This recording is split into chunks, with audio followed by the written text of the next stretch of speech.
The day we exited Biosphere 2 and re-entered Biosphere 1 was an extraordinary experience. Everything is wondrous because it's the first of everything. It was the first pizza. It was the first time to go into my home. It was the first time to see my family. You kind of have to relearn a little bit what it is to be part of a large social group.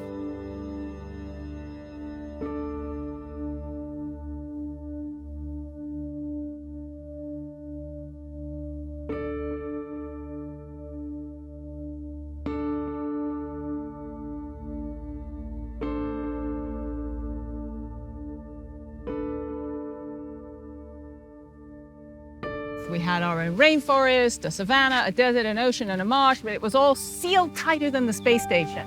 And we grew all our food, we recycled all our water, our air, everything. Our life inside Biosphere 2 was all about taking care of our biosphere, that was our life support system, as well as doing research.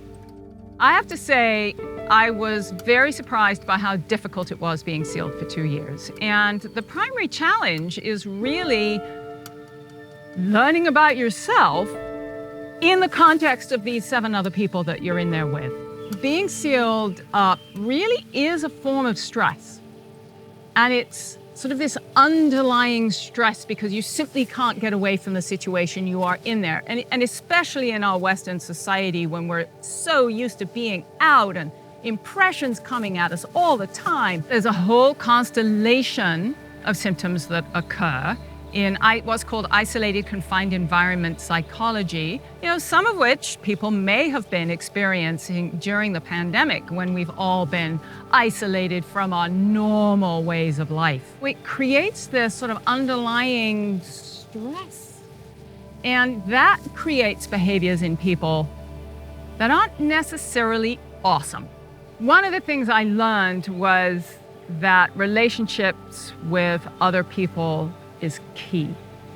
Putting relationships with the people around you that you surround with yourself, you put those relationships first because that's what buoys you. And the moment relationships start going wrong, that's what breaks you.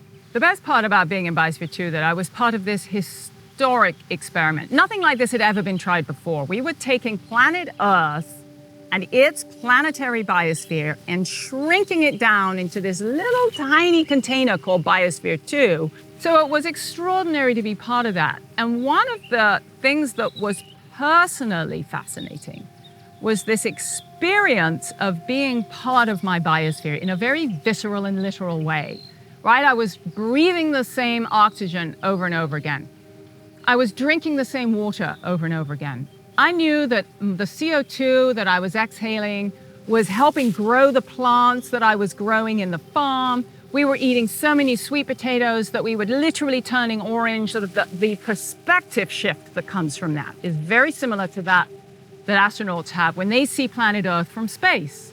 They're seeing this iconic thin blue line of our atmosphere. They're seeing the interconnectedness of our planet. They understand that we are a singular human family on this planet, on this spaceship Earth.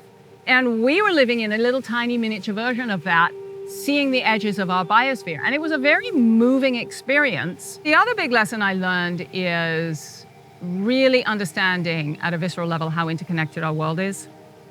And especially when we think about today, even in light of the pandemic, where we suddenly see how interconnected this planet is, and how we are all in this spaceship Earth together.